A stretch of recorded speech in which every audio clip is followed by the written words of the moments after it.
कितनी बार तूने बाघों को देखा? मैंने 2-3 बार। अच्छा, हाँ। तुम्हारे रास्ते में भी आगे थे कहते हैं? हाँ। फिर फिर यहाँ बाघ कितने आते हैं? हाँ, बहुत बाघ है। अच्छा, तुमने देखा कभी? हाँ, कितने बड़े बड़े होते हैं? मतलब बड़े ही होते हैं मतलब। अच्छा, तो यहाँ आ जाते हैं वो? हाँ, आ जाते हैं। मैं हरियाणा का हूँ। हरियाणा का हूँ। कुरुक्षेत्र की भूमि का हूँ। अच्छा, कितने साल हो गए ऐसे? 25 साल का हूँ मैं अभी उत्तराखंड में हूँ। जो मेरे साथ में माता जी हैं, इनकी आयु जो आप सुनेंगे तो 90 साल की माता जी हैं। लाओ कुल्हाड़ी लाओ।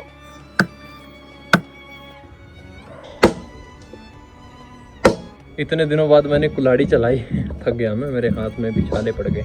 और दूसरा भाई आया, उसने अभी आके बोला कि इसमें कुल्हाड़ी में तो धारी नहीं है, काट क्या रहे हो तुम लोग अभी। उत्तराखंड में मुझे एक बहुत पुराना घर मिला है। सोचो कि ये कितना पुराना घर होगा। एक और राजघराना मुझे मिला है यहाँ। वैसे बोलते हैं कि यहाँ कालिका माता सुबह की 3 बजे यहाँ नहाने के लिए आती है। तो ये है रात को गंगोली हाट का नज़ारा। आप सुंदर सा नज़ारा देख सकते हैं। मैं अभी पहाड़ की एक बहुत ऊंची चोटी के ऊपर हूँ जहाँ हनुमान जी का मंदिर है, और रात को ये सुंदर सा नज़ारा ऐसा दिखाई देता है भाई। ये सीन देखने के लिए तो मैं यहाँ पहाड़ों में आया था, उत्तराखंड की देवभूमि में। देखो नीचे आप देख रहे हैं ना, ये बद्दल हैं पूरे के पूरे, और ऊपर अगर आप देखेंगे तो ये ना हिमालय है, हिमालय पर्वत है। हिमालय पर्वत की बिल्कुल सफ़ेद रंग की जो चोटी है ना, जैसे बर्फ़ से ढकी हुई है। और देखो धीरे धीरे करके ना रास्ता साफ हो रहा है। यही तो नज़ारे देखने के लिए लोग उत्तराखंड में आते हैं भाई साहब। देवों की भूमि, देवभूमि उत्तराखंड में। ये सामने एक शहर है, गंगोली हाट बोलते हैं इसको। यहाँ पर माता जी के 2 शक्तिपीठ हैं। और यहाँ इस कुटिया में मैं रुका हूँ दोस्तों। ये राम जी का मंदिर है, शिव जी का मंदिर है, सीताराम बाबा की में समाधि है यहाँ पे। इस कुटिया के अंदर मैं जाकर रुका हूँ। मैं आपको दिखाना चाहता हूँ कि ये पहाड़ों के ऊपर कुटिया कैसी होती हैं, पहाड़ों के अंदर आश्रम कैसे होते हैं। ये तो मैंने ही खुद आश्रम को अपने हिसाब से बनाया है। तो आप देख सकते हैं कि एक छोटा सा यहाँ पर धुनी चेतन की है मैंने। ये 24 घंटे चलती रहती है मेरी, ठीक है। लकड़ी मैंने तोड़ के पहले ही रख ली। सामने आप देखेंगे वहीं मैंने कपड़े सुखा दिए, और इसी जगह कपड़े धोए थे। पोलोथीन बिछाया क्योंकि मेरे कपड़े गंदे ना हो जाएं। यहीं पर पुदीना लगा है। मैं पानी के अंदर पुदीने के पत्ती डालकर वही पी लेता हूँ। बड़ा इम्यूनिटी पावर मेरी बढ़ जाती है। और यहाँ ना बाघ भी आता है, यहीं से फूल तोड़ के मैं पूजा के लिए इस्तेमाल कर लेता हूँ। आप ऊपर जो गुंबद देख रहे हैं ना, अभी तूफान आया था तो गुंबद हिलने लग गया। मुझे लगता है वो शायद टूटा हुआ गुंबद है। 2-3 दिन हो गए मुझे यहाँ रहते हुए। यहाँ के लोग बहुत अच्छे हैं, सब लोग राम रमी करते हुए चलते हैं, और सबके माथे पर यहाँ पहाड़ों में तिलक मिलेगा। यहाँ के हिंदू जो हैं बहुत ही एक्टिव हैं, और धार्मिक कामों में और सेवा करने में और पूजा करने में, मंदिर जाने में सबसे आगे रहते हैं। अभी रात के 7:30 बज चुके हैं, इससे भी ज़्यादा टाइम हो गया। अभी हम पहाड़ के ऊपर से नीचे जा रहे हैं पंडित जी के घर पे भोजन करने के लिए। रोज का हमारा यही काम होता है। और वो अभी ये छोटे भाई है या फिर पंडित जी मुझे छोड़ने के लिए वापस आएंगे, क्योंकि यहाँ बाघ का बहुत बड़ा खतरा है। मतलब एक शेर टाइगर जो भी आते हैं यहाँ बहुत सारे घूमते हैं, और रात को कहीं ना कहीं छुपे रहते हैं। तो इस डर से 2-2, 3-3 लोगों को आना पड़ता है यहाँ पर। और हम अपने साथ में अपनी जो टॉर्च भी लाए हैं, जो हमें वेस्ट बंगाल से मिली थी। मेरा बड़ा मन था कि सुबह सुबह हिमालय के दर्शन करूंगा, लेकिन मुझे थोड़ा से हिमालय दिख रहे हैं, आपको शायद दिख रहे हैं, पता नहीं। 17वीं शताब्दी का जय श्री सिद्धेश्वर महादेव का मंदिर है, और यहीं ऊपर जाने के बाद में मंदिर के दर्शन होंगे और वहाँ व्यवस्था भी हो जाएगी। तो ये लगभग 1700 शताब्दी का बताया जाता है। हाँ। अभी हम अपने मंदिर में, आश्रम में आ गए हैं। यहाँ बाबा जी का एक धोना चलता है। यहाँ रहता तो कोई नहीं है, लेकिन मुझे यहाँ रहने की व्यवस्था मिल चुकी है। यहाँ पर श्री हनुमान चालीसा लिखी, हनुमान जी की पेंटिंग छपी है। ये बड़ा सुंदर सा नज़ारा है इस मंदिर का। और अभी मेरे लिए भोजन भी आ गया है, ये भोजन मैं कर लूँगा। कल रात मैं इसी जगह रुका हुआ था दोस्तों। आप देख सकते हैं यहाँ एक अच्छा सा धोना लगा हुआ, इसको मैंने चेतन कर दिया, यहीं पर मैं सो गया था। सामने सुंदर सा नज़ारा है। कल मैं आपको बता ही रहा था कि ये 17वीं शताब्दी का मंदिर है, शिव भगवान भोले शंकर का। और यहाँ मेरे को बैठने के बाद में एक मन में विचार आया। मैंने यहाँ पिछले 2 घंटे से मैं मेडिटेशन कर रहा था, ध्यान कर रहा था।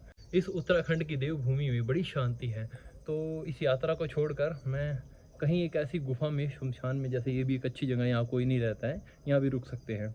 तो यहीं पर ध्यान, मेडिटेशन और ये सब करना शुरू करें। भोजन पानी की कोई चिंता नहीं करनी है, एक समय भोजन करना है, उसका जुगाड़ भगवान करवा देगा। बाकी हम फल के पेड़ लगाएंगे, उन्हीं से फल खाना शुरू करेंगे।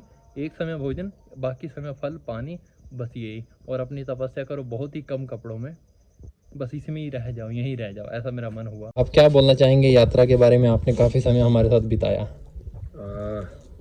आपकी जो यात्रा है बहुत शानदार यात्रा है। और इतना लंबा और यात्रा करना बहुत ही कठिन काम है। बाकी तो दुनिया में चलता रहता है,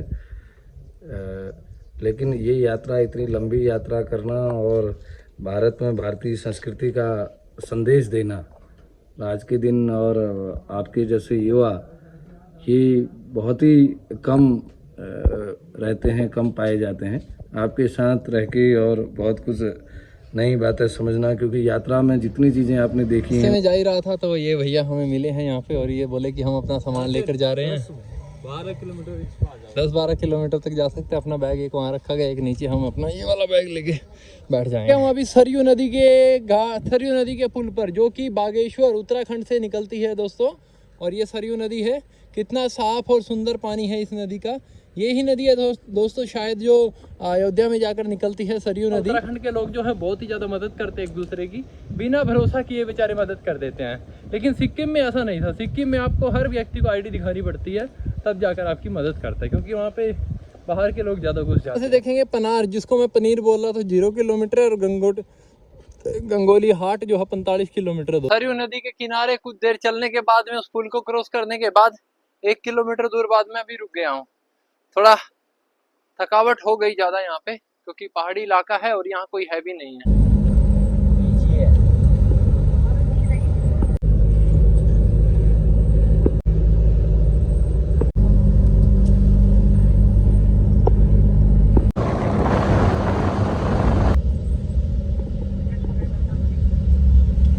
देखो भाई, ऊपर से पहाड़ तोड़ रहे हैं इस रास्ते में, बीच में पहाड़ टूटा हुआ है। वाह, ये बड़ा खतरनाक नज़ारा होता है पहाड़ों का।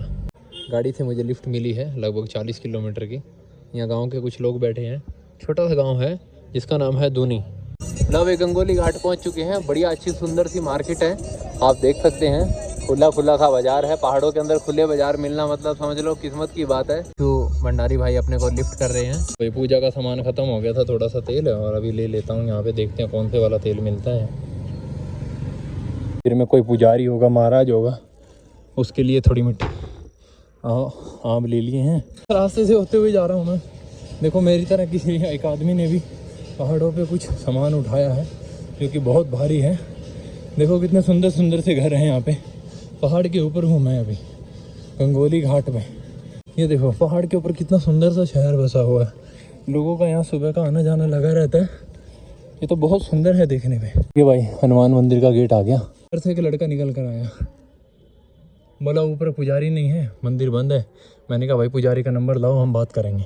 लड़का फ़ोन कर रहा है, अभी हम बात करेंगे उससे। बात हुई है वो ऊपर जो आपको मंदिर दिखाई दे रहा है, और लड़का भी आपको दिखाई देगा, लाल कपड़े में खड़ा है, उसी से मेरी बात हो रही थी। पंडित जी का लड़का है। इसी घर में रहते हैं? भाई ये है मेरा घर है। अच्छा, बहुत बढ़िया है। यहाँ कैसे ठंड रहती है? ठंड रहती है यहाँ। रात को ठंड हो जाती है? ना आजकल गर्मी में उतना ठंडा भी नहीं होता, होता ही है ठंडा। तो यहाँ के लोग कितनी आयु कम से कम जीते हैं? तो वैसे तो कुछ लोग जो पुराने थे वो 100 भी क्रॉस कर चुके हैं, और 95, 80 से ऊपर ही है।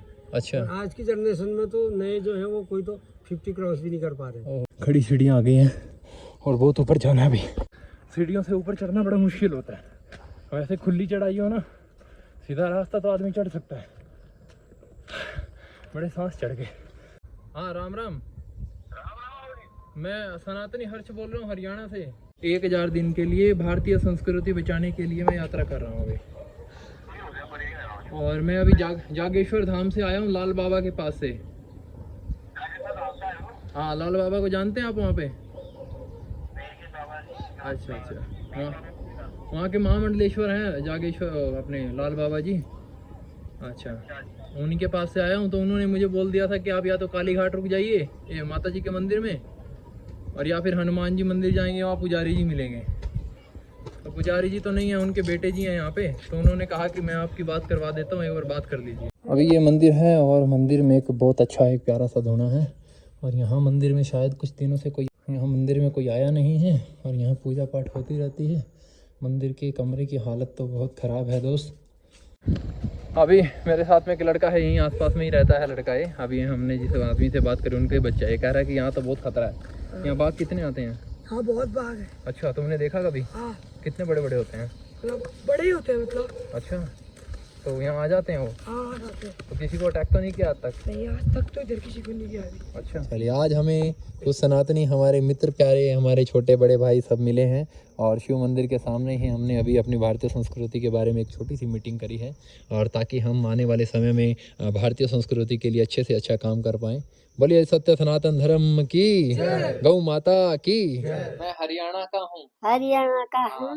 कुरुक्षेत्र की भूमि का हूँ। अच्छा, कितने साल हो गए ऐसे? 25 साल का हूँ मैं।